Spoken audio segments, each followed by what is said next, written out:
Well, all right, chica. Welcome to the show.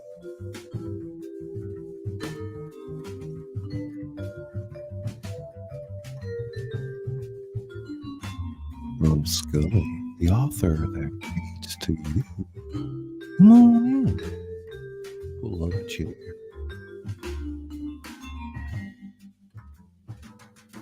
Tonight we're going to be rehearsing the second half of Shawshank Redemption.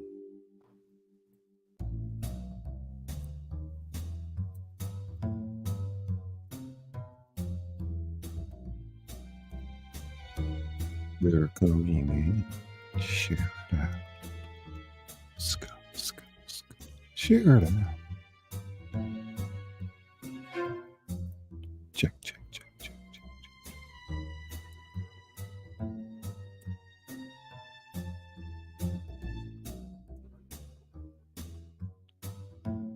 Busy bop. Scully. It's be miss.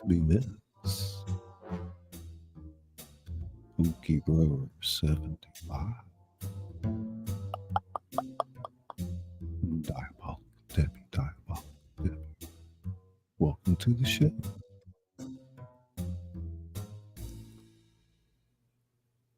So what we're doing is rehearsing for a live production of Shawshank Redemption. And what you're seeing is a behind the scenes look at what goes into a production. We're well rehearsed right now, so we got some seasoned voices, in other words, up here. Hey, Wolf, welcome to the show. It's the Bud Pods. Swampy Scott. Get everybody a minute just to get on in and get settled here. Tonight, Izzy's going to be reading the narration for me.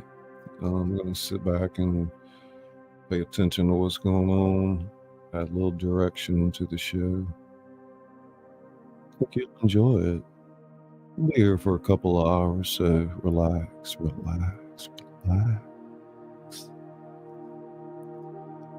Buckle up.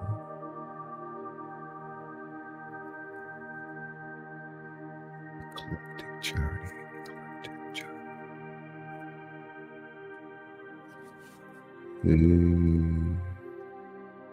Well, all right. We're entering the Ska Zone. It's another world, in another time, another place. It's Naughty Nicky.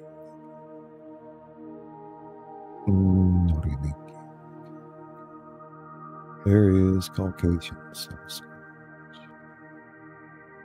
Oh, we back there, ready to go.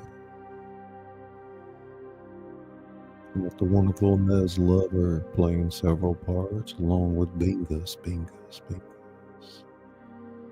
It's Steve-O Scott, Caucasian sausage. You guys ready?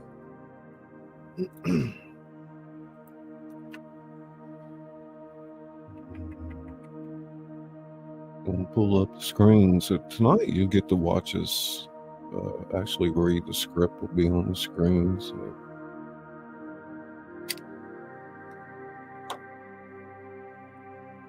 I'm feeling good.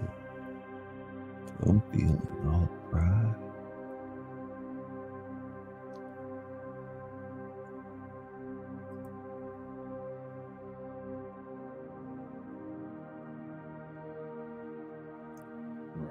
Exterior, exercise yard, Shawshank Day, 1954. Andy reads the letter to Red and the others. P.S. Tell Haywood I'm sorry I put a knife to his throat. No hard feelings. A long silence. Andy folds the letter, puts it away.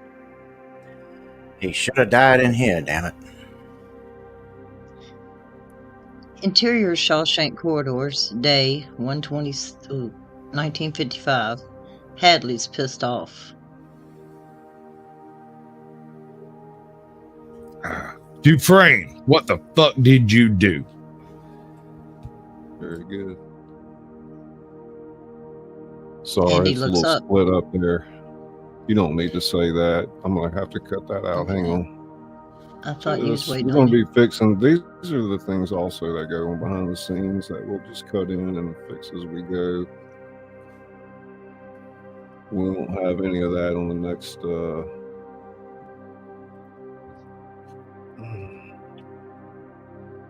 So you just want to roll straight through the whole. What did you do? All right, so Dufresne, what the fuck did you do? Yeah. Your ass to the warden's office now. Andy shoots a worried look at Red, then heads off. Interior guard deck, warden's outer office, day 1955. Dozens What of is parcel all- boxes Sorry. litter the floor. Wally, the duty guard, picks through them. Hadley enters, trailed by Andy. What is all this? I don't know. Oh, that's What all is this? I'm sorry, I'm going all off. I was just doing an interview. I apologize. What is all Andy, this? go ahead. What is all this? You tell me, fuckstick. They're addressed to you, every damn one. Andy takes the envelope, pulls out a letter, reads. Dear Mr. Dufresne, in response to your repeated inquiries, the State Senate has allocated the enclosed funds for your library project. Huh. This is $200. In addition, the library district has generously responded with a charitable donation of used books and sundries. We trust this will fulfill your needs. We now consider the matter closed. Please stop sending us letters. Yours truly, the State Comptroller's Office. Andy gazes around at the boxes. The riches of the world lay at his feet. His eyes mist with emotion at the sight. I want all of this cleared out before the warden gets back, so I shit you not. Hadley exits. Andy touches the boxes like a love-struck man touching a beautiful woman. Only took 6 years. From now on, I'm sending 2 letters a week instead of 1. He gets giddy, ripping boxes open and pulling out books, touching them, smelling them. He rips open another box. This one contains old phonograph player, industrial gray and green, the words Portland Public School District stenciled on the side. The box also contains stacks and stacks of used record albums. Andy reverently slips a stack from the box and starts flipping through them. Used Nat King Cole's, Bing Crosby's, etc. He comes across a certain album, Mozart's La Noce de Figaro. He pulls it from the back, gazing upon it as a man transfixed. It is a thing of beauty. It's the Grail. Interior bathroom, day 1955. Wally sits in one of the stalls, Jughead comic on his knees. Interior guard station, outer office, day 1955.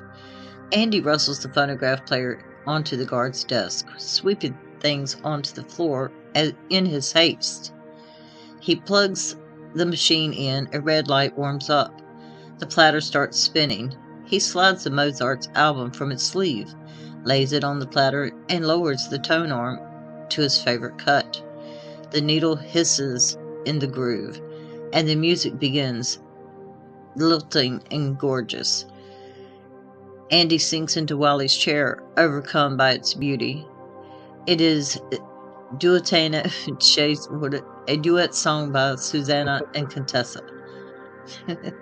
In bathroom, day 1955, Wally pauses, reading puzzled. He thinks He hears music. Interior guard station outer office, day 1955. Andy shoots a look at the bathroom and smiles. Go for broke. He lunges to his feet and barricades the door. Then the bathroom. He returns to the desk and positions the PA microphone. He works up his courage, then flicks all the toggles to on. A squeal of feedback echoes briefly. Interior, exterior. Various PA speakers, day 1955. And the Mozart is suddenly broadcast all over the prison. Interior, bathroom, day 1955. Wiley lunges to his feet, pants tangling around his ankles. Cons all over the prison stop whatever they're doing, freezing in mid-step to listen, gazing up at the speakers. Andy is reclined in the chair, transported, arms fluidly conducting the music. Ecstasy and rapture. Shawshank no longer exists. It has been banished from the mind of men. I have no idea to this day what them two Italian ladies were talking about or singing about. Hey, can you change that music before he starts? I'm about tired of that. Hey, Karen. Great to see you. Anna's Adventure, Half Pint. Welcome to the show. It's the insane reading show at Scully's House of Flames. There you go. I have no idea to this day what them two Italian ladies were singing about. Truth is, I don't want to know. Some things are best left unsaid. I'd like to think they were singing about something so beautiful it can't be expressed in words. Makes your heart ache because of it. Tell you, those voices soared higher and farther than anybody in a gray place dares to dream. It was like some big beautiful bird flapped into our drab little cage and made these walls dissolve away. And for the briefest of moments, every last man in Shawshank felt free. Chicago. Interior prison corridor, day 1955. Norton striding up the hallway with Hadley. It pissed the warden off something terrible.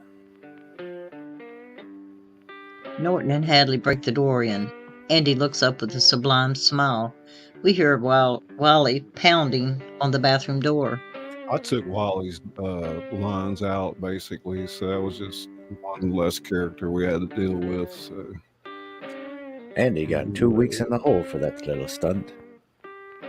Interior solitary confinement, day 1955. Andy doesn't seem to mind. His arms sweep to the music still, playing in his head. We hear a faint echo of the soaring duet. Interior mess hall, day 1955. I love you too, Half Pint. I guess right now I'm playing Haywood. Couldn't play something good, huh? Hank Williams? They broke the door down before I could take requests. Was it worth 2 weeks in the hole? Easiest time I ever did. Shit, ain't no such thing as easy time in the whole. A week seemed like a year. I had Mr. Mozart to keep me company. Hardly felt the time at all. They let you tote that little record player down there, huh? I could have swore they confiscated that stuff. The music was here. And here. That's the one thing they can't confiscate. Not ever. That's the beauty of it. Haven't you ever felt that way about music, Red? I played a mean harmonica as a younger man. Lost my taste for it. Didn't make much sense on the inside. Here's where it makes most sense, actually. We need it so we don't forget. Forget? That there are things in this world, my friend, not carved out of gray stone. That there's a small place inside of us it can never lock away.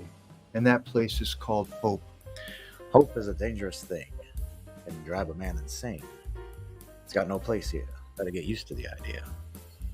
Huh. Like Brooks did? Fade to black. Interior Shawshank Hearings Room, day 1957. Rhett enters, 10 years older than when we first saw him at a parole hearing. He removes his cap and sits. It says here you've served 30 years of a life sentence. You feel you've been rehabilitated? Yes, sir. Without a doubt, I can say I'm a changed man. No danger to society. That's the God's honest truth. Absolutely rehabilitated. Close-up parole form. A big rubber stamp slams down. Rejected. Exterior prison yard, dusk, 1957. Red emerges into fading daylight, and Andy's waiting for him. Same old, same old. 30 years, Jesus, when you say it like that. You wonder where it went. I wonder where 10 years went. Red nods, solemn. They settle in on the bleachers. Andy pulls a small box from his sweater, hands it to Red. Here, it's an anniversary gift. Open it up. Red does. Inside the box, on a thin layer of cotton, is a shiny new harmonica, bright, aluminum, and circus red. I had to go through one of your competitors. I hope you don't mind. Wanted it to be a surprise. It's very pretty, Andy. Thank you. You gonna play something? Red considers it, shakes his head softly. Not today. He regards the harmonica like a man confronted with a Martian artifact. He considers trying it out, even holds it briefly to his lips, almost embarrassed, but puts it back in its box, untested, and there the harmonica will stay. Andy was good as his word. He kept writing to the state senate, 2 letters a week instead of 1. In 1959, the folks up at Augusta Way finally clued into the fact they couldn't buy him off with just a $200 check. Appropriations Committee voted an annual payment of $500 just to shut him up. Those checks came once a year like clockwork. Tilt up to Andy at the desk, munching thoughtfully as he totals up figures on an adding machine. And there was Andy, keeping the books. Andy finishes preparing 2 bank deposits. Norton hovers near the desk, keeping a watchful eye. Hey, can I say something real fast? Excuse me. Oh, God. Do y'all realize where it says there was Andy keeping the books that I cut out actually a lot? Did anybody notice that? Well, yeah, but Okay. it's not it absolutely worked there, huh? necessary. Yeah, no, It it's worked not. there, right? It's a Okay. bunch of stuff leading up to how he gets out of Shawshank, but at this point in the story, you don't need to know that. No. We've all Okay. seen the movie. Exactly. Wait, there's a Alright. movie of this? Thank you. I needed to be corrected. My bad. This was We a are true doing story. original content from the He's soul. a clownfish. Tell us a joke. Ooh, I'm having fish tonight.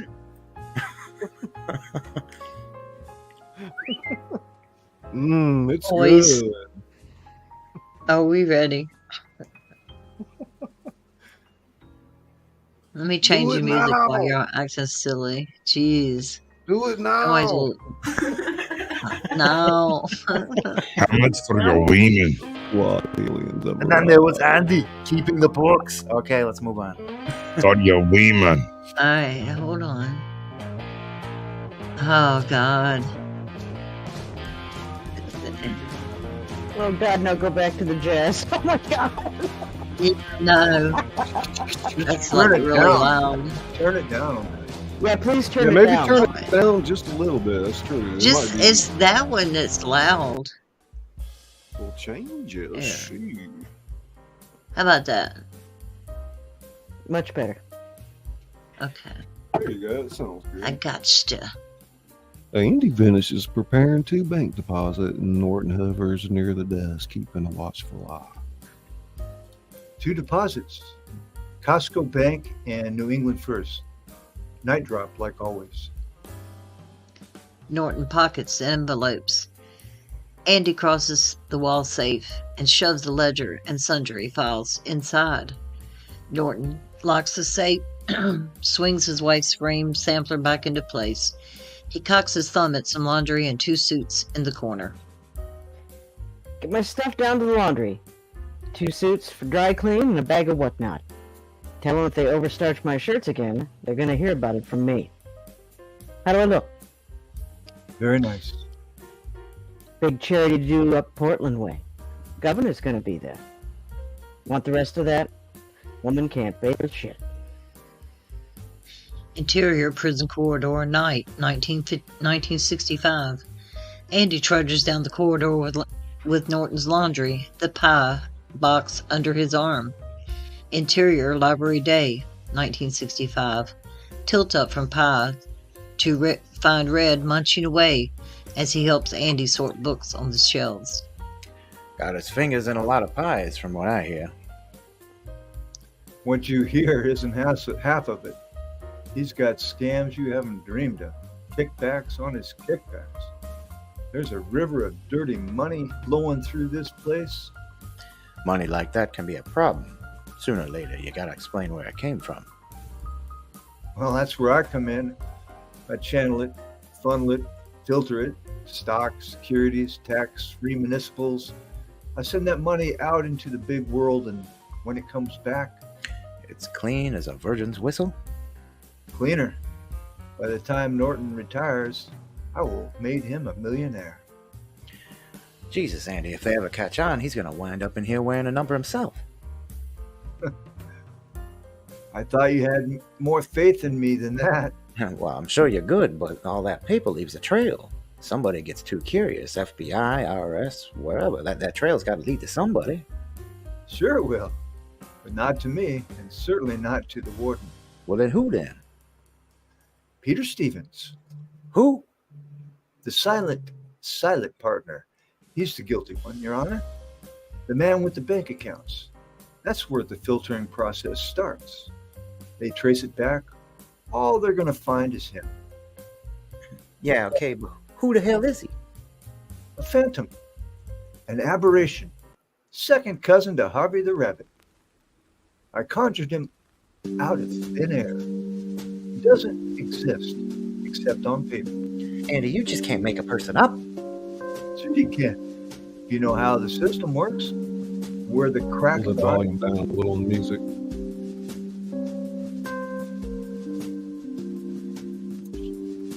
Sure you can, if you know how the system works and where the cracks are.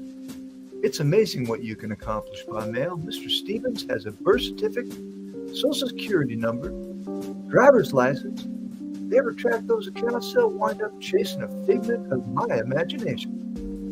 Jesus. Did I say you were good? You were Rembrandt. You know, it's funny. On the outside, I was an honest man. Straight as an arrow. Had to come to prison to be a crook. Ah!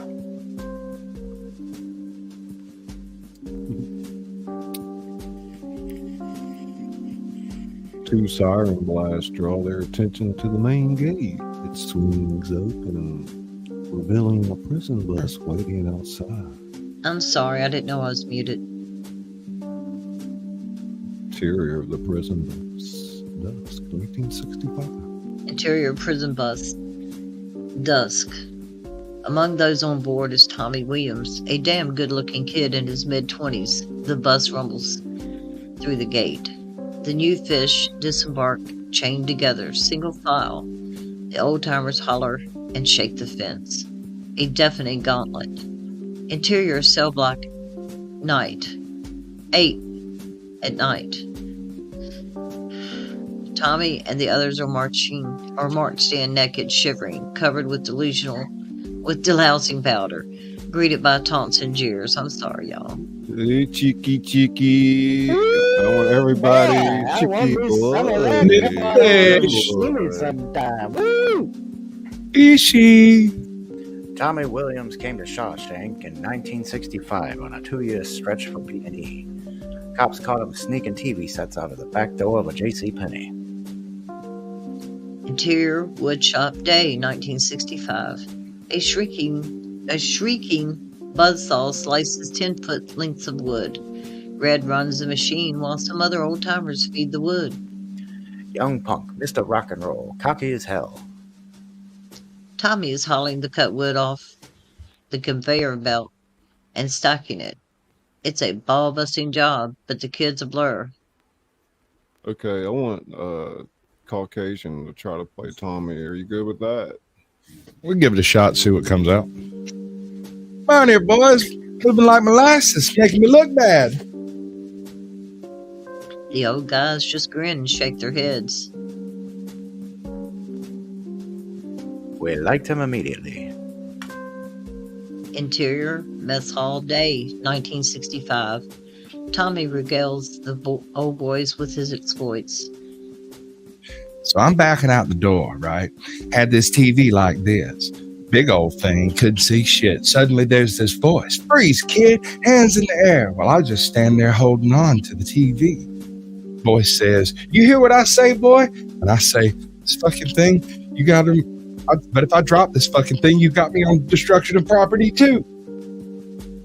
The whole table falls out about laughing. Interior, Library, Day. Poker game in progress. Tommy, Andy, Red, and the boys. You did Stretch and Cashman too. Yeah, that was an easy ride, let me tell you. Work programs, weekend furloughs, not like here. Sounds like you done time all over New England.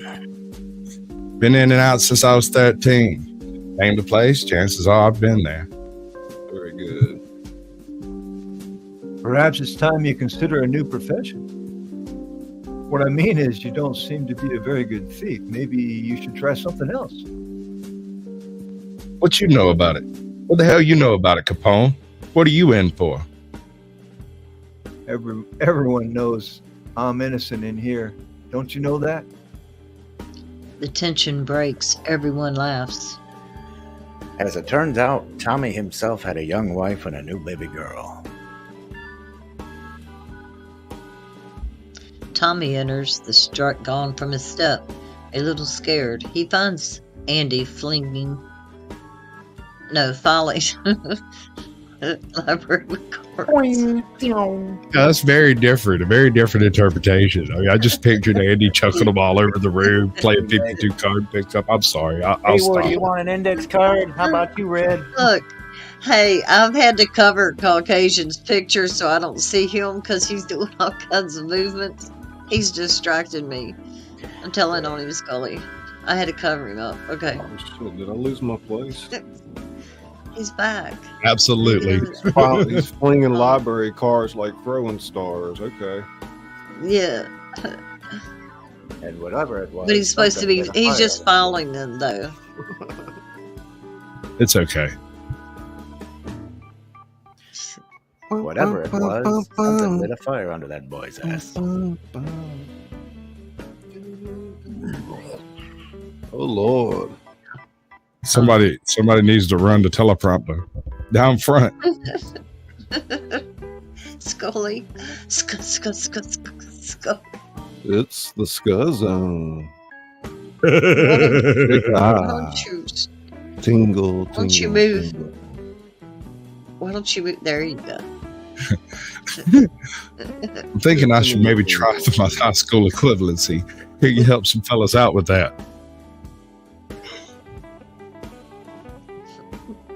Bingus, you're muted. Can you go up one, please? Up, down. I mean, Right there. We'll see where we're at. Okay. It's I don't waste time on losers. there. Yeah, I know that, Izzy. But Tommy's going to read the line before I waste time. Okay. All right. I'm thinking maybe I should try for my high school equivalency. Here, you help some fellas with that. I don't waste time on losers, Tommy. I ain't no goddamn loser. Well, that's a good start. If we do this, we do it all the way, 100%. Nothing half-assed. Tommy thinks about it, nods. Thing is, see, I don't read all that good. Well, you come to the right place then. Interior Library Day, 1965.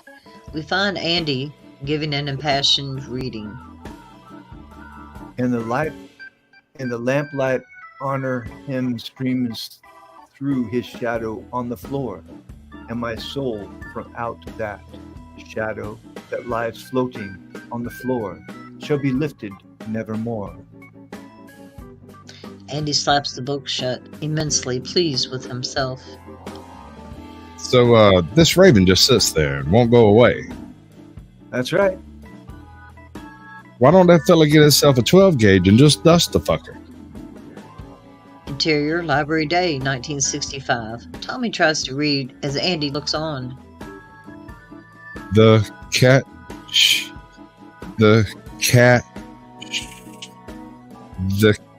shat on the welcome mat?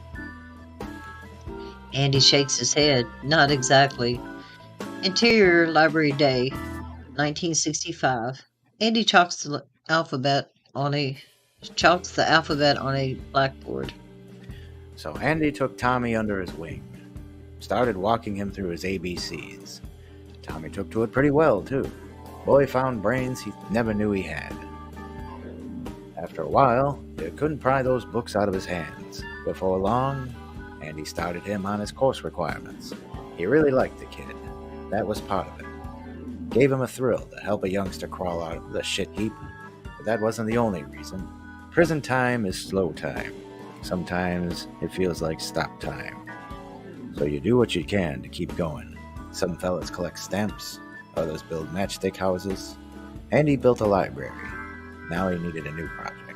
Tommy was it. Interior Library Day, 1967. Tommy takes the big test. Andy clears his throat. Time's up. Tommy puts his pencil down. Well, it's for shit. Wasted a whole fucking year of my time with this bullshit. that may not be as bad as you think.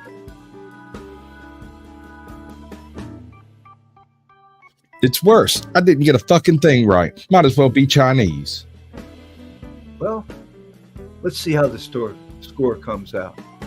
I'll tell you how the goddamn score comes out. 2 points right there. There's your goddamn score. Storm's out. I'm sorry. Goddamn cats crawling up trees. 5 times 5 is 25. Fuck this place. Fuck it. Thank you, Native Kata. Scully. Granny Tingles. It's native California. Scully, That's right. you got a new member, or a member for 5 months. That's my Grammy's native Kautsa. Tingle, Okay. tingle, tingle. That's right. Tommy is gone. Red another stare. Andy gets up, pulls the test from the trash, smooths it out on the desk. Interior woodshop day, 1966. Rest break. Tommy and Red's sipping cakes. I feel bad. I let him down. That's crap, son. He's proud of you. Proud as a hen. We've been friends a long time. I know him as good as anybody. Smart fella, ain't he? Smart as they come. Used to be a banker on the outside. So, what's he in for anyway? Murder? The hell you say? You wouldn't think. Looking at him. Caught his wife in bed with some golf pro. Greased them both. Come on, boy. Back to work. Smash! Red turns back. Tommy's Coke has slipped from his hand and shattered on the floor. The kid's gone, white as a sheet. Oh my God. Interior, Library Day, 1966. Tommy sits before Andy and Red. So about 4 years ago, I was in Thomaston on a 2 to 3 stretch, stole a car. Dumb fuck thing to do. A few months left to go, I get a new cellmate. An Elmo Blatch, big twitchy fucker, crazy eyes, kind of roomy you pray you never get. Know what I'm saying? 6 to 12 for armed burglary. Said he'd done hundreds of jobs. Hard to believe how strong as he was. Cut a loud fart and he'd go 3 feet in the air. Talked all the time, too. That's the other thing. Never shut up. Places he'd been, jobs he'd pulled, women he'd fucked, even people he'd killed. People that gave him shit. That's how he put it. One night, like a joke, he'd say, yeah, who'd you kill? So he says, I got me this job one time. You want somebody else to do Blatch? No, I want you to do it. So I got me want this. you to switch that voice just a little bit, like somebody would do. Okay, just let it flow, man. All right.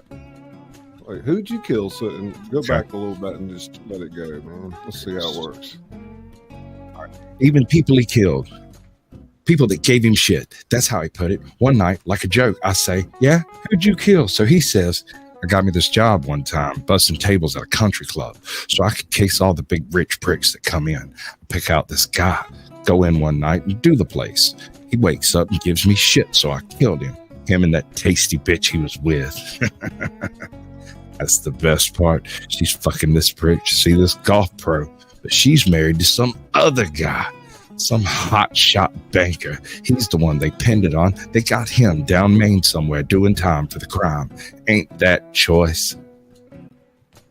He throws his head back and roars with laughter. Interior Prison Library, day 1966. Silence. Tommy has finished his story. Red is stunned, but Andy looks like he's been smacked with a 2x4. Andy? Andy says nothing, walks stiffly away, doesn't look back. Interior Norton's office, day 1966. Well, I have to say that's the most amazing story I've ever heard. What amazes me most is you were taken in by it. Sir? It's obvious this fellow Williams is impressed with you. He hears your tale of woe and quite naturally wants to cheer you up. He's young, not terribly bright. Not surprising he didn't know what a state he put you in. I think he was telling the truth. Let's say for a moment Blatch does exist. You think he'd just fall to his knees and cry, yes, I did it, I confess. By all means, please add a life term to my sentence. It wouldn't matter with Tommy's testimony. I can get a new trial. That's assuming Blatch is even still there. Chances are excellent he'd be released by now. Excellent. They'd have his last known address, names, relatives. Well, it's a chance, isn't it? How can you be so obtuse? What did you just call me? Obtuse. Is it deliberate? The country club will have old-time cards. W-2s with his name on them. Dufresne, if you want to indulge this fantasy, that's your business. Don't make it mine. This meeting is over. Look, if it's the squeeze, don't worry. I'd never say what goes on in here. I'd be just as indictable as you for laundering the money. Don't you ever mention money to me again, you sorry son of a bitch. Not in this office, not anywhere. Get in here, now. I was just trying to rest your mind at ease, that's all. Solitary, a month. Andy gets dragged away, kicking and screaming.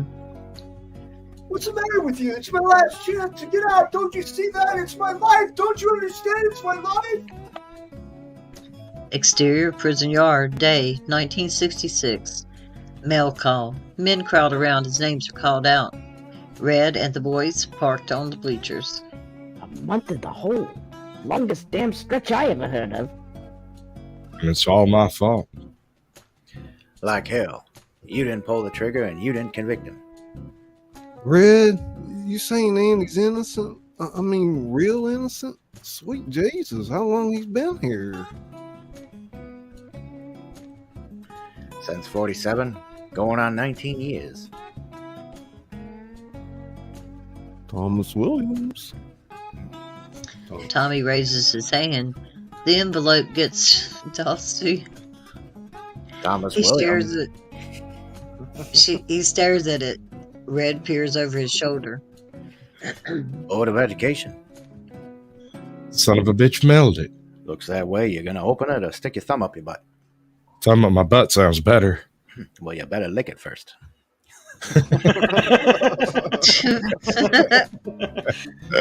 God. Let's put that in there. Just Y'all see pencil what I it got to in. deal with. He gets hemmed up Can't take you by the older anywhere. men. No, Come on, just throw it away, will you? he gets hemmed in by the older men. Red snatches the letter. Well, Come on, just throw it away, will you? Please, just throw it away. Well, shit. I'm going to lick your thumb just yet. Red rips Oh, shit. Red rips it open. Red's got to rip it open first. Red rips it open, scans the letter, expressionless. Well, shit. Interior visitor's room day, 1966. Tommy makes his way through the chaos. Finds Beth and the baby waiting behind the thick plexiglass shield. He sits, doesn't pick up the phone, just stares at Beth. She doesn't know what to do or what to make of it. He presses a piece of paper against the glass. A high school diploma. Her face lights up, blinking back tears. Interior solitary wing. Night, 1966. Low angle on steel door. Somewhere behind it, unseen, is Andy. A rat scurries along the wall. Footsteps approach slowly. Interior solitary day. Andy listens in darkness. The footsteps pause outside the door. The slot opens. An elderly guard peers in. Kid passed. C+ average. Thought you'd like to know. That's Brilliant. scary. The slot closes. The footsteps recede, and Andy smiles. Interior prison corridor. Night, 1966. We find Tommy on evening work detail, mopping the floors with bucket and pail. Mert Entwistle comes into view. Any takers? Who's Morgan Mert? wants to talk. Exterior prison night, 1966. A steel door rattles open. Mert leads Tommy outside to a gate, unlocks it. Tommy looks around. Out here? That's what the man said. Mert swings the gate open, sends Tommy through, turns and heads back inside. Tommy proceeds out across the loading dock, access within shops and mills. Some vehicles parked. The place is deserted. He stops, sensing a presence. Warden? Norton steps into the light. Tommy, we've got a situation here. I think you can appreciate that. Yes, sir. I sure can. I tell you, son, this really came along and knocked my wind out. It's got me up nights, that's the truth. Norton pulls a pack of cigarettes. Tom offers Tommy a smoke. Tommy takes one. Norton lights both cigarettes. Pockets his lighter. The right decision. Sometimes it's hard to figure out what that is. You understand? Think hard, Tommy. If I'm going to move on this, there can't be the least little shred of doubt. I have to know I have to know if what you told Dufresne was the truth. Yes, sir. Absolutely. Would you be willing to swear before a judge and jury, having placed your hand on the good book and taken an oath before Almighty God himself? You just give me a chance, sir. That's what I thought. Norton drops his cigarette, crushes it out with the toe of his shoe, glances up toward the plate shop roof as, high angle from plate shop roof, sniper point of view.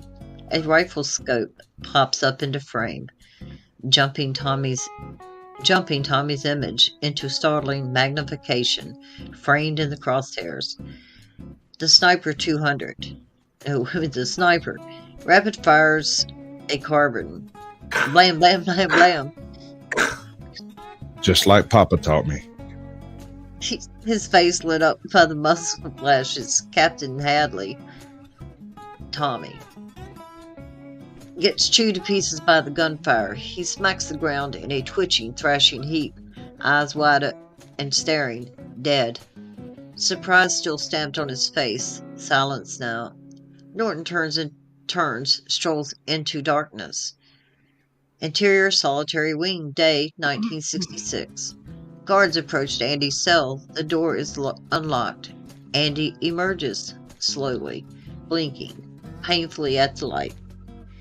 Andy is marched along. Convicts stop to stare. Interior, Norton's office, day 1966. Andy is let in. The door is closed. Alone with Norton, softly. Terrible thing. Man that young. Less than a year to go, trying to escape.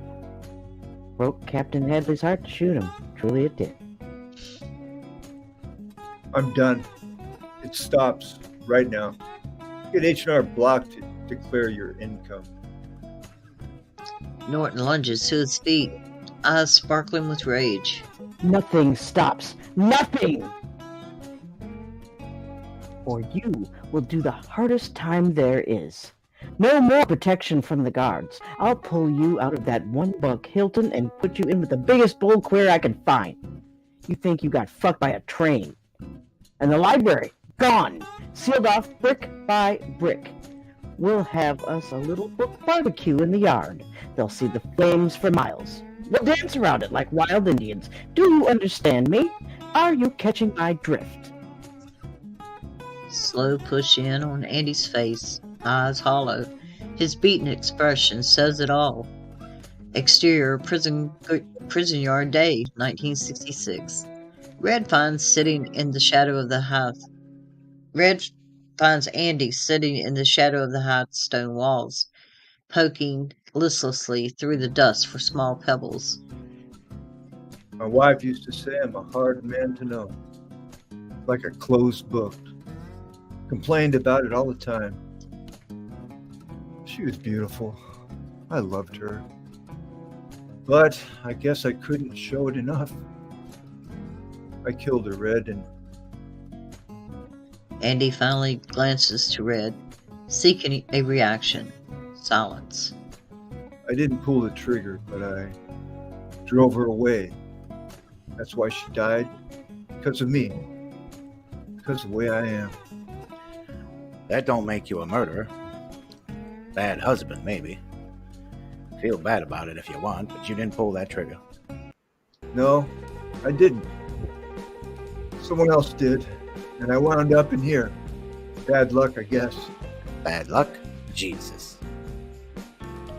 Think you'll ever get out of here? Sure. But I got a long white beard and about 3 marbles left rolling around upstairs. Tell you where I'd go. Centineo, Centineo what? Mexico. Little place right on the Pacific. You know what the Mexicans say about the Pacific? They say it has no memory. That's where I'd like to finish out my life, Red. A warm place with no memory.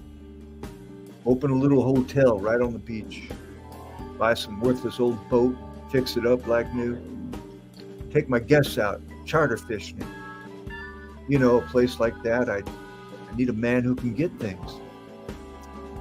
Red stares at Andy, laughs. Jesus, Andy, I couldn't hack it on the outside. I've been in here too long. I'm an institutional man now, like old Brooks Hadley was. You underestimate yourself. Bullshit. And here I'm the guy who can get it for you. Out there, all you need are the yellow pages. I wouldn't know where to begin. Pacific Ocean. Hell, it probably scared me half to death, something that big. Not me. I didn't shoot my wife, and I didn't shoot her lover. And whatever mistakes I've made, I've paid for them and then some. That hotel, that boat, I don't think it's too much to want. To look at the stars just after sunset, touch the sand, wade in the water, feel free. God damn it, Andy, stop. Don't do that to yourself. Talking shitty pipe dreams. Mexico's down there and you're in here, and that's the way it is.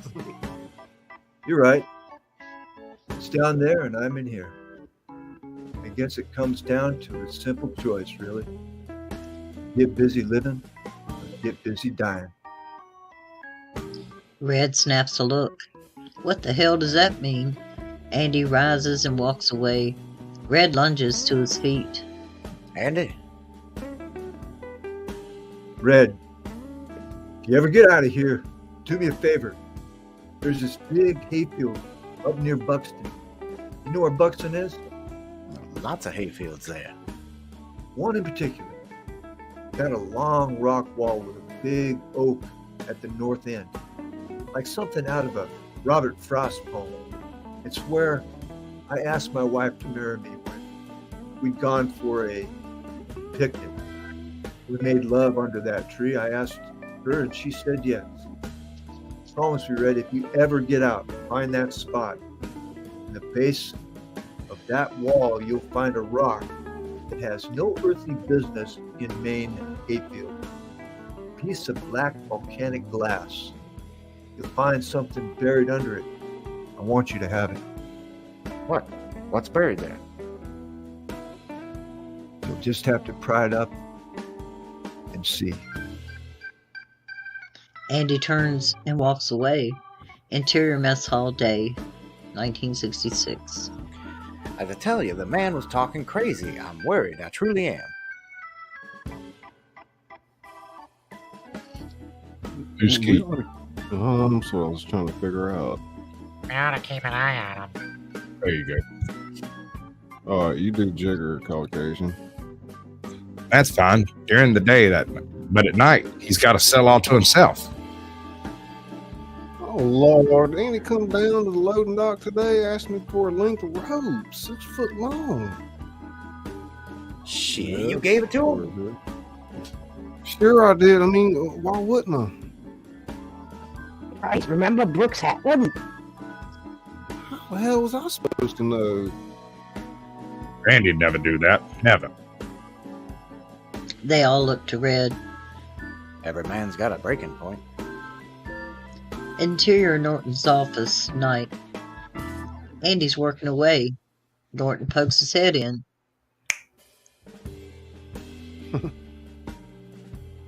Lickety split. I want to get home. Just about done, sir. We follow Norton to his wife's sampler. He swings it aside, works the combination dial, opens the wall safe. Andy moves up, shoves in the black ledger and files. Norton shuts the safe. 3 deposits tonight. Andy hands him the envelopes.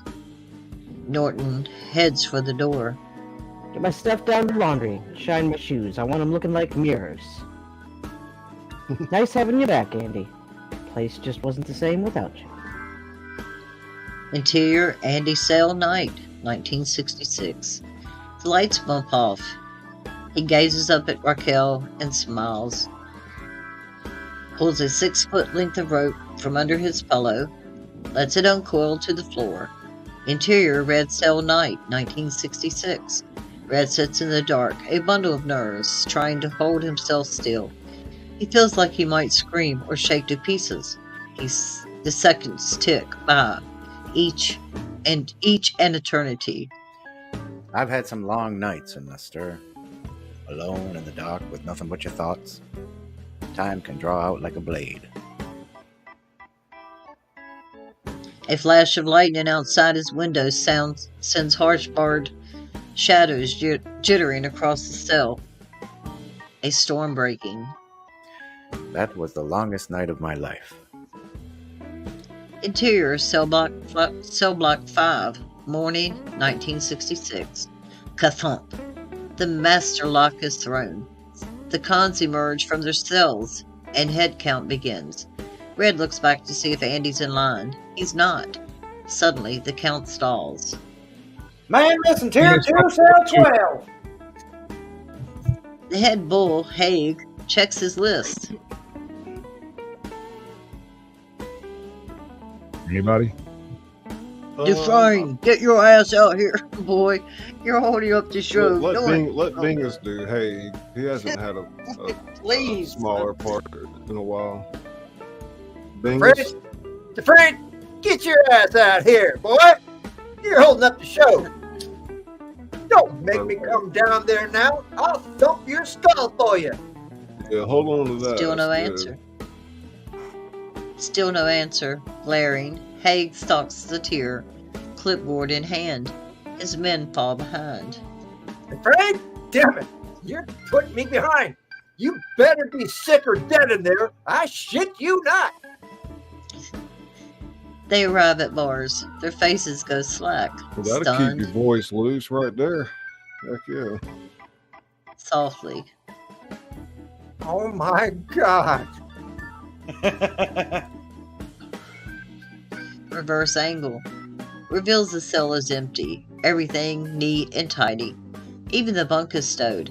They wrench the door open and rush in, tossing the cell in a panic, and if Andy might be lurking under the Kleenex, as if Andy might be lurking under the Kleenex or the toothpaste. Interior, Norton's office, morning, 1966. Norton is kicking back with the morning paper. He notices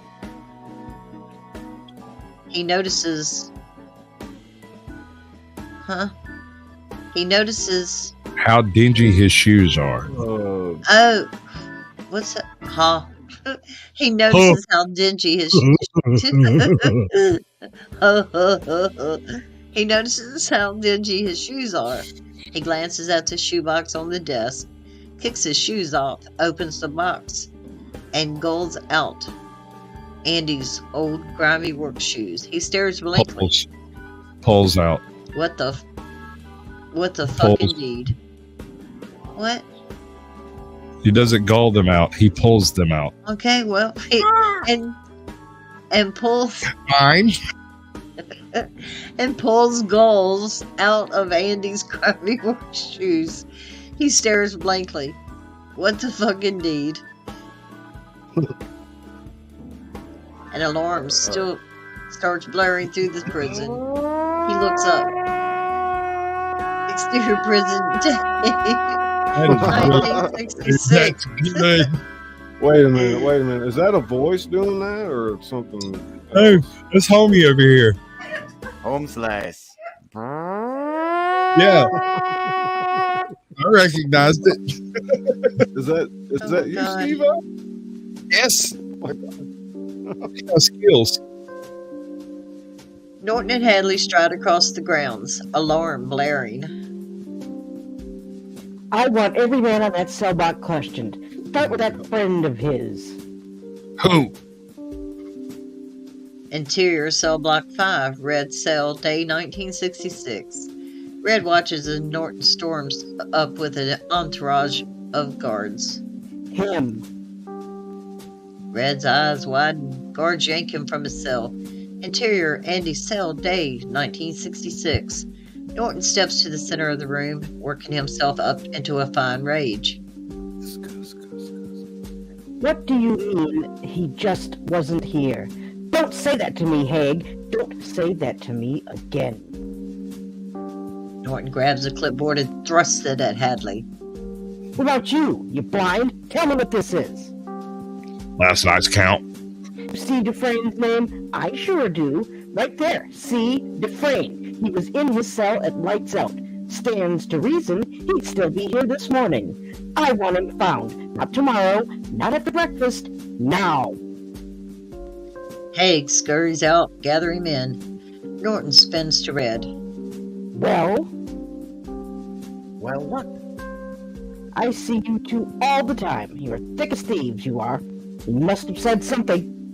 No, sir, he didn't. Norton spreads his arms, evangelistic style. Spins slowly around. Lord, it's a miracle.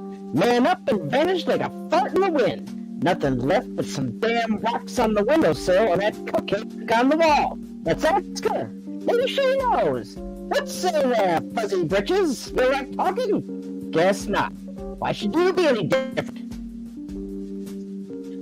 Red exchanges looks with the guards. Even they're nervous. Norton scoops a handful of rocks off the sill.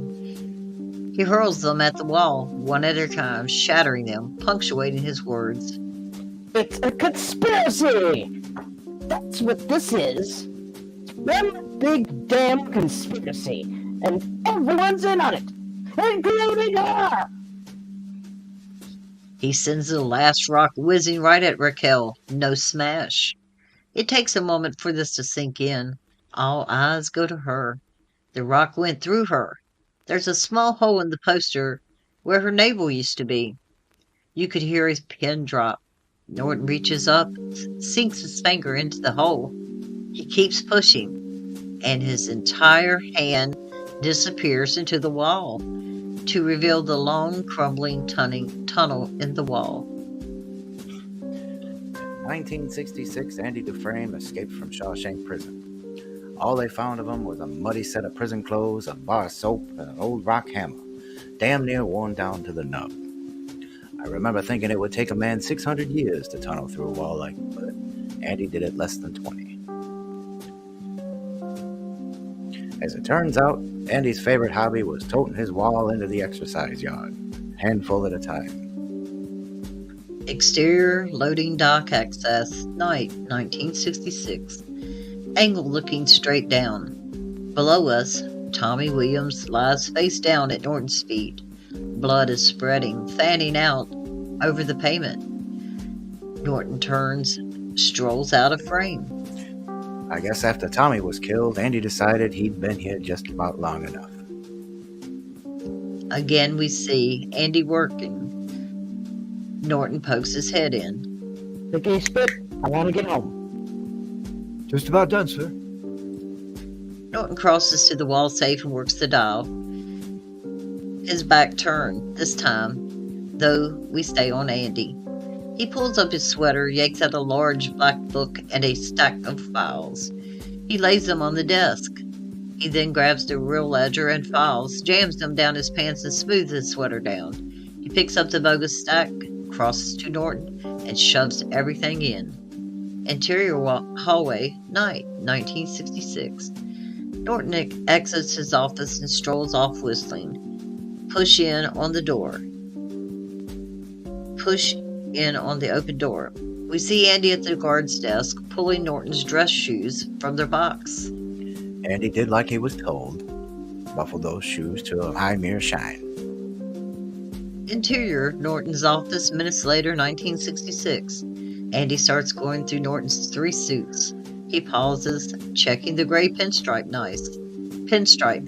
Nice. Interior, cell block 5.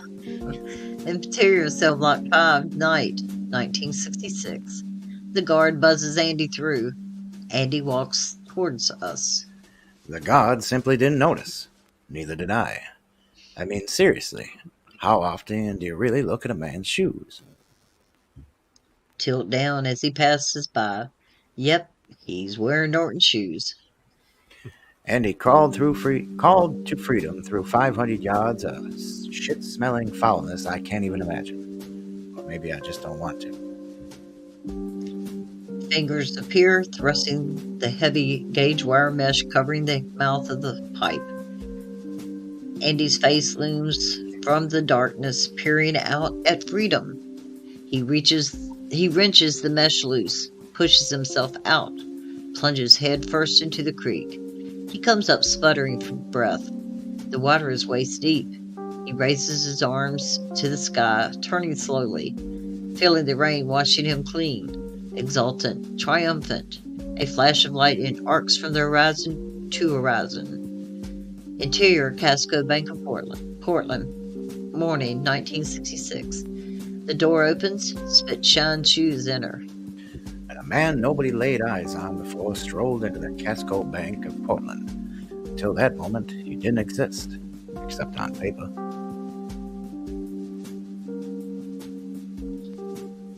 Nurse, may I help you? My name is... Tilt up. Oh, go ahead. Tilt up to Andy, smiling in Norton's gray pinstripe suit. Nice. My name is Peter Stevens. I've come to close out some accounts. The teller is cutting the cashier's check while the manager carefully examines Mr. Stevens' various IDs. He had all the proper IDs, driver's license, birth certificate, social security card. The signature was a spot-on match. I must say, I'm sorry to be losing your business, sir. I hope you'll enjoy living abroad. Well, thank you. I'm sure I will. That and this. Here's your cashier's check, sir. Would there be anything else? Yeah, please. Would you add this to your outgoing mail? He hands her a package, stamped and addressed, gives them a pleasant smile, turns and strolls from the bank. Mr. Stevens visited nearly a dozen banks in the Portland area that morning. All told, he blew town with better than $370,000 of Ward Norton's money. Severance pay for 19 years. Interior, office day, 1966. A man in shirt sleeves is going through the mail on his desk. He finds Andy's package, rips it open, pulls out the black ledger and files, scans a cover letter. Holy shit. He dashes to his door and yanks it open, revealing the words on the glass. Portland Daily Bugle, Editor-in-Chief. Hell, Dave, get your butts in here! Interior, Shawshank Prison, day, 1966. Norton walks slowly toward his office, dazed, the morning paper in his hand. He goes wordlessly past the duty guard into his office, shuts the door, lays the paper on his desk. The headline reads, Corruption and Murder at Shawshank. Below that, the subline, DA has ledger. Indictments expected. Norton looks up as sirens swell in the distance. Norton opens his safe and pulls out the ledger. It's Andy's Bible. The title page inscribed by hand. Dear Warden, you were right. Salvation lay within. Norton flips to the center of the book and finds the pages hollowed out in the shape of a rock hammer. Exterior prison day 1966. Police cruisers everywhere. A media circus. Reporters jostle for position. A colorless district attorney steps forward into close-up, flanked by a contingent of state troopers. Byron Hadley, you have the right to remain silent. Sorry. Angle shifts to reveal Captain Hadley, staring, waiting. You have the right to remain silent. If you give up that right, anything you say can be used against you in court. You have the right to an attorney. Troopers move in, cuffing Hadley's hands behind his back. The DA drones on. Flashbulbs pop.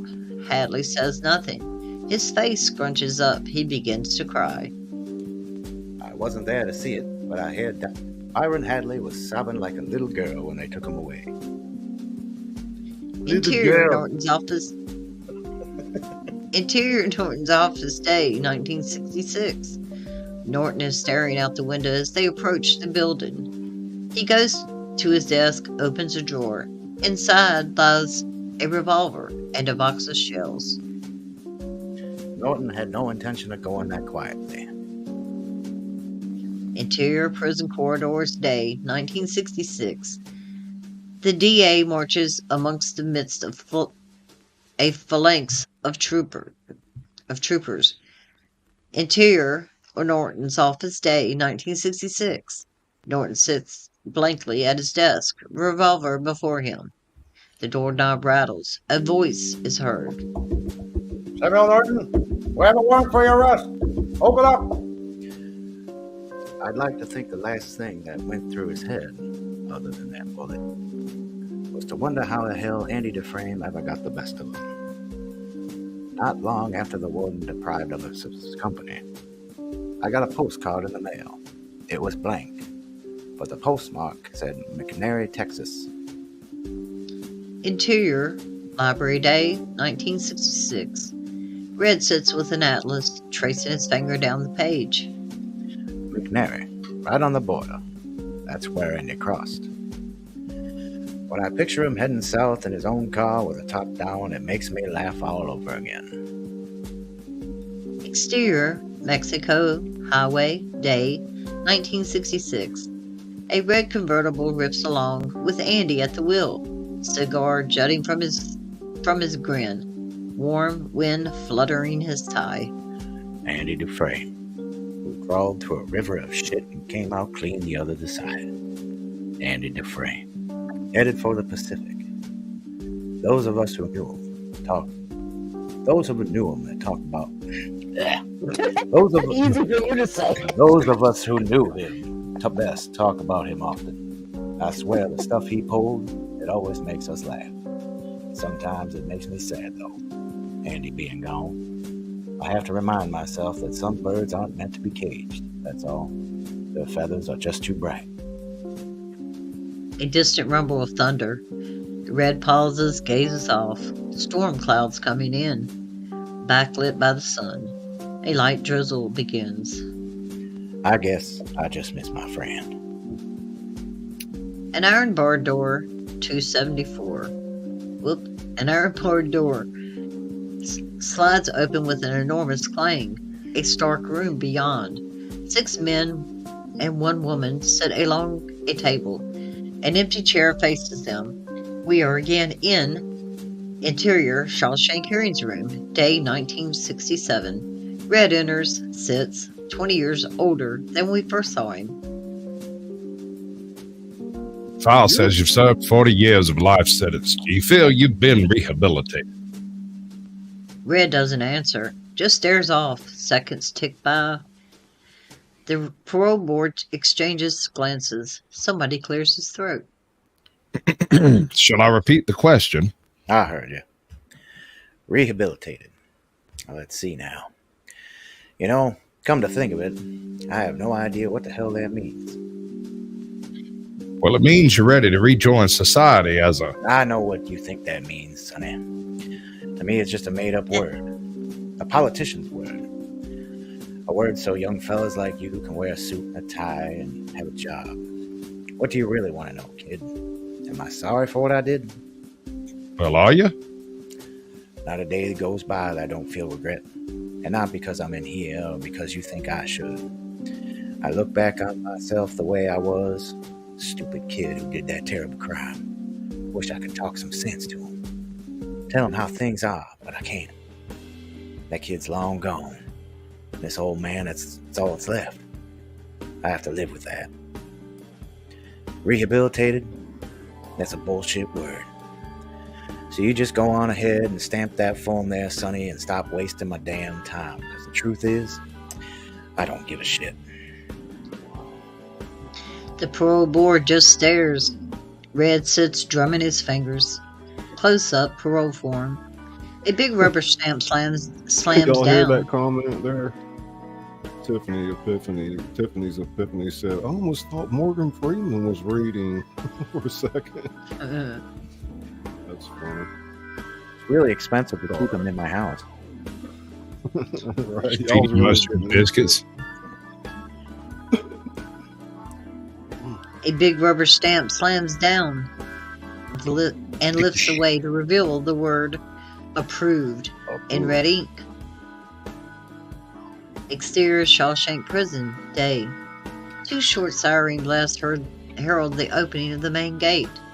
It swings hugely open, revealing Red standing in his cheap suit, carrying a cheap bag, wearing a cheap hat. He walks out, still looking stunned. Interior business day. No, interior bus day. Red rides the bus, clutching the seat before him, gripped by terror of speed and motion. Exterior, Brewster Hotel, late afternoon. Red arrives at the Brewster, 3 stories high and even less to look at than it used to be. Interior Brewster, late day. A black woman leads Red up the stairs toward the top floor. Interior, Red's room, late day. Small, old, dingy. An arched window with a view of Congress Street. Traffic noises float up. Red enters and pauses, staring up at the ceiling beam. Carved into the wood are the words, Brooks Hatlin was here. Interior Foodway Market Day.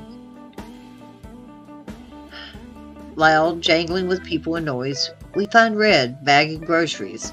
Registers are humming. Kids are shrieking. Red calls the store manager. Restroom break, sir, boss? You don't need to ask me every time you gotta take a piss. Just go, understand? Interior Employee Restroom Day. Red steps into the urinal, stares at himself in the wall mirror. 30 years I've been asking permission to piss. Can't squeeze a drop without say-so. Interior Foodway Day. Bagging groceries in the grip of a major anxiety attack. There was a hard truth to face. No way I'm gonna make it on the outside. All I do anymore is think of ways to break my parole. Terrible thing to live in fear. Brooks Hadlin knew it all too well. All I want is to be back where things make sense. I don't want to be afraid all the time. He glances up at the ceiling beam. Brooks Hatlin was here. Only one thing stops me. Whoops, I'm sorry. No, you're doing great, Izzy. I can take a break. Only one thing stops me. A promise I made to Andy. Walking, searching, the day turning late. Let me Red finds finish out. himself. Let me finish out, Izzy, so you can take a break. Walking, searching, the day turning late. Red finds himself staring at a distant field. It's a long rock wall, like something of a Robert Frost poem. Big oak tree.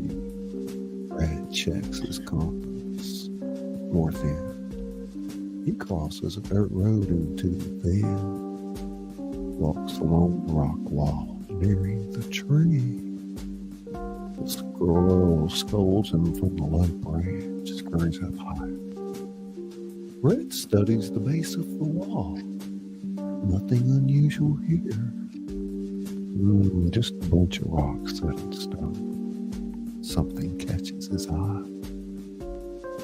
Red leans down and solves the mystery at last, staring at the object buried under the rock. Stunned. It's an envelope wrapped in plastic, written on it with a single word. Red. Dear Red, if you're reading this, you got out. And if you've come this far, maybe you're willing to come a little farther. You remember the name of the town, don't you? I could use a good man to help me get my project on wheels. I'll keep an eye out for you, and the chessboard will be ready. Remember, Red, hope is a good thing. Maybe the best things, and no good thing ever dies. I will be hoping that this letter finds you and finds you well. Your friend, Andy. By now, tears are spilling silently down Red's cheeks. He opens the other envelope and paints out a stack of new $50 bills. 20 of them, $1,000. We fade to the interior of Red's room in the day. He's dressed in a suit. Red finishes knotting his tie, puts his hat on. His bag is by the door. He takes one last look around. One thing left to do. He pulls a wooden chair to the center of the room and gazes up at the ceiling beam. Get busy living or get busy dying. He steps up on the chair. It wobbles under his weight. Interior of the Brewster, Red's door in the day, 1967. The door opens. We see Red exiting with his bag and heads down the stairs, leaving the door open. We see the ceiling beam, which reads, Brooks Hatlin was here. A new message has been carved alongside the old. So was Red. A gorgeous New England landscape whizzes by, fields and trees a blur of motion. We finally come to red, gazing out at the passing landscape. I find I'm so excited I can barely sit still or hold a thought in my head. I think it's the excitement only a free man can feel. A free man at the start of a long journey, whose conclusion is uncertain. I hope I can make it across the border. I hope to see my friend and shake his hand. I hope the Pacific is as blue as in my dreams. I hope. Fade down, down, down. On the exterior of the beach, it's a wide panorama. Yeah. A distant boat lies on its side in the sand like an old wreck that's been left to rot in the sun. There's someone out there. We close on the boat. The man is meticulously stripping the old paint and varnish by hand, face hidden with goggles and kerchief mask. Red appears in the background, a distant figure walking out across the sand, wearing his cheap suit and carrying his cheap bag. The man on the boat pauses, turns slowly around. Red arrives with a smile as wide as the horizon. The other man raises his goggles and pulls down his mask. Andy, of course. You look like a man who knows how to get things. I'm known to locate things, I've known to locate certain things from time to time. It's a long journey, my friend. Red shrugs off his jacket and picks up a sander. Together, they start sanding the hole as we fade out. The end. Yay! Well, y'all ripped it up tonight. Ripped it to shreds. Hell yeah! Let's jump down off here.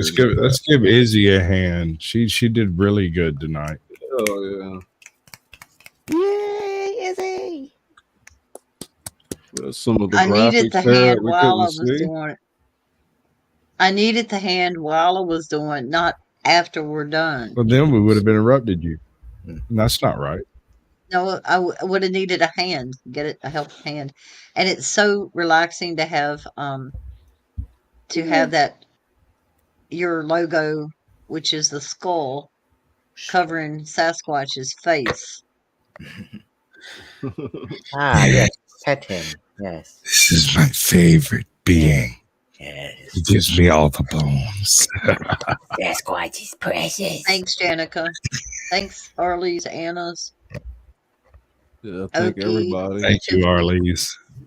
Casper, thank you. We're gonna have we're gonna do the whole thing next Tuesday, and I'll have a script in your hand. And Fantastic. sounds like a 2.5 hour show. That's what it looks like to me. And with the intermission, etc., it makes it 3 hours live. So that's all good. We'll see what we can do to maybe trim a little more fat, but I feel like things are balanced out well if nobody else becomes a part of the show. Any thoughts? They're coming together. I try not to have thoughts. It just makes my life so much easier. Wise word. I'm gonna turn my camera on too.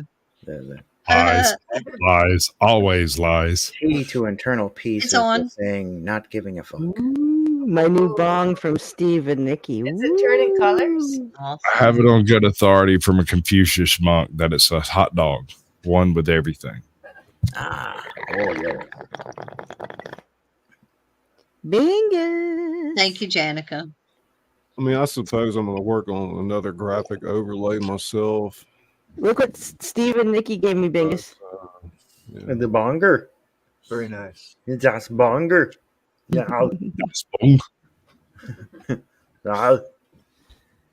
Get to the Let chopper. me know.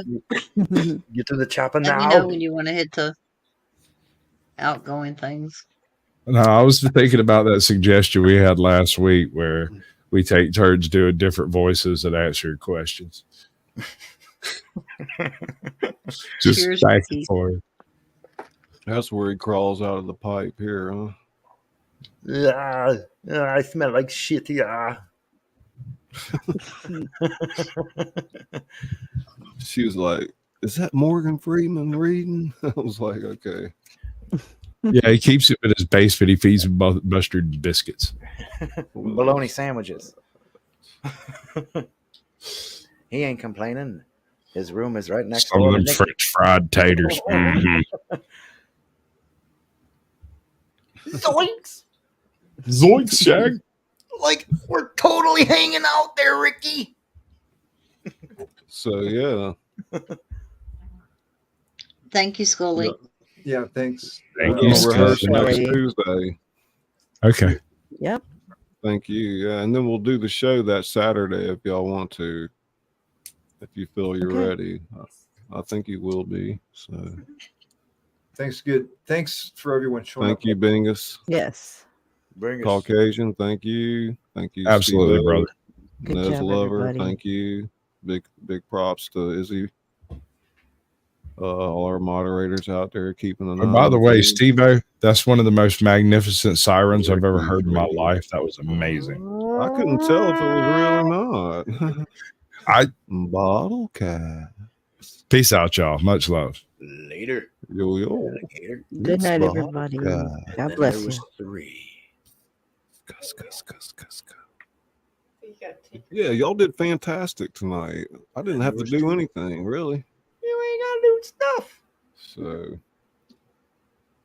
I guess I'm gonna go ahead and cut y'all loose, man. Bye.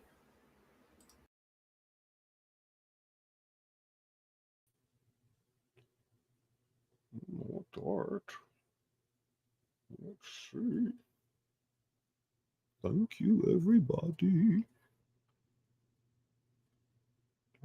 Let's do an outro.